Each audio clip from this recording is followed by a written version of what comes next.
Authenticity has never been more important than it is in a time when everyone is talking about artificial intelligence and AI everywhere. And it's very difficult to go anywhere in life, much less anywhere in business, and not have AI front and center. But one interesting take on AI is that not so much that it's the beginning of the future, but that it's the end of the past. Because AI, as we've seen it in many places, is distilled into large language models. And we see that in ChatGPT, in Gemini, in Perplexity, and so forth. And those large language models are learning, and they are learning from everything that has happened in the aggregated digital history of the world. So when you query a ChatGPT or a Perplexity, think about what its learning sources were, and think about the fact that it is backward looking and not forward looking. It's also really important to remember that it sometimes does hallucinate. It sometimes does fill in gaps through its own logic rather than the observation and distillation of fact. So authenticity and understanding the output is really important. There's another aspect to authenticity. It's the authenticity in the creation of the new. There are many people that have flocked to the idea that with DALL-E and other areas, the ability to create new assets using AI, its ability to gest and create and combine images, is going to be a future production model in advertising. What that doesn't do is think about those breakthrough moments. The AI will never tell you, as my friend and cousin told me, to build an enormous billboard in Times Square. The AI will never tell you that this product is going to sell more effectively if Beyonce is your spokesperson. What it is going to do is relentlessly optimize down a narrow pipe. So authenticity, as we look forward, has to take human intelligence and human imagination and combine that with the analytics and scalability that AI promises. So I wanted to look at the arc of your career, going from running the world's largest media buyer to now advising tech companies that are competing with the agencies. So in your view, what's the biggest blind spot you see that agencies have about their own future at this moment? Agencies have a significant, if not existential, problem. And that problem is that every single one of their clients still wants to buy linear TV on networks and local and spot and upfront. They still want to buy print magazines and newspapers in some cases. They still want to buy out of home, and they still want to buy radio. The challenge is that those media are less vulnerable to automation than the biddable media of social search, programmatic video and display, and CTV. But if you are a full service media agency, you have no choice but to buy those other channels. And the infrastructure that's required to buy a fifth of the volume that you used to buy is about 80% of the infrastructure that you needed for all of it, which means that you are compromised to a degree in making the investment choices you would like to make and at the speed of change in your company.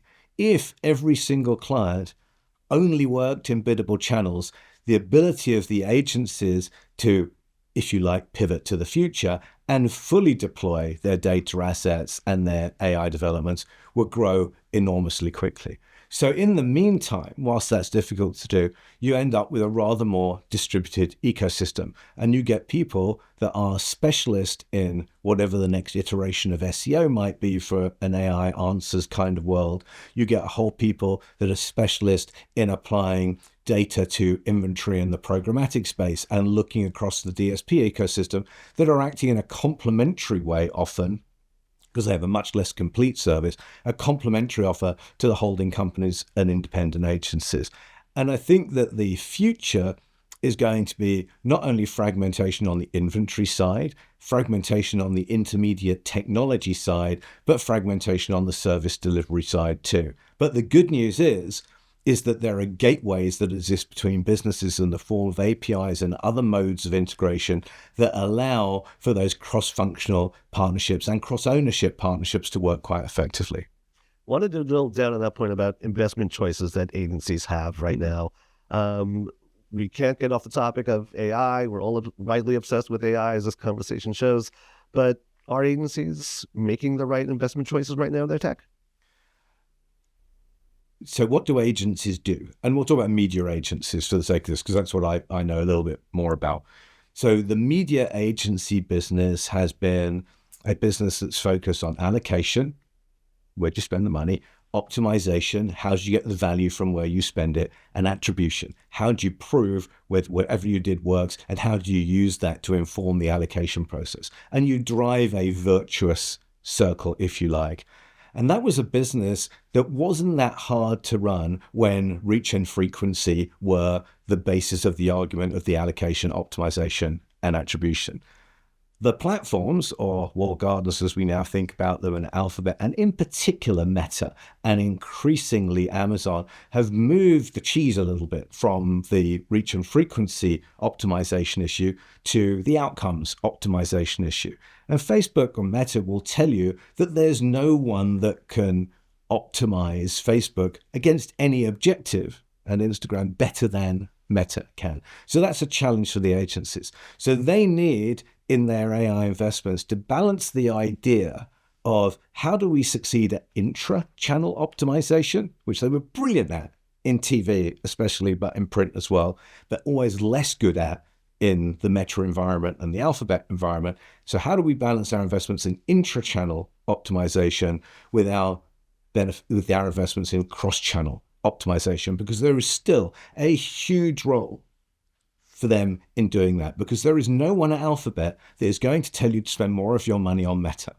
There is no one at Meta that's going to tell you to spend more of your money with Comcast. And so it's the agency's job on behalf of clients to make sure that cross-platform, cross-portfolio, cross-geography optimization at the portfolio level and at the all media level work effectively. Now, if they focus their AI investments on being brilliant at that and become an arms dealer in the other AI that's owned by Meta and others, they should do fine. Doesn't mean it's easy, but there's a pathway.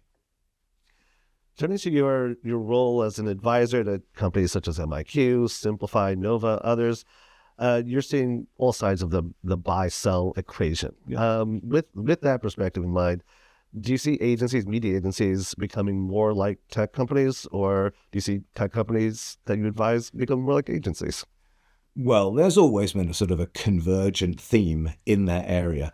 Every business tends to move by increments closer to another business, and the blur is great. And there are some cases that a business like MIQ, in a restricted use case, will fulfill many functions that people half a generation ago would have thought, oh, well, that's what media agencies do. But they do it round a relatively narrow channel. And so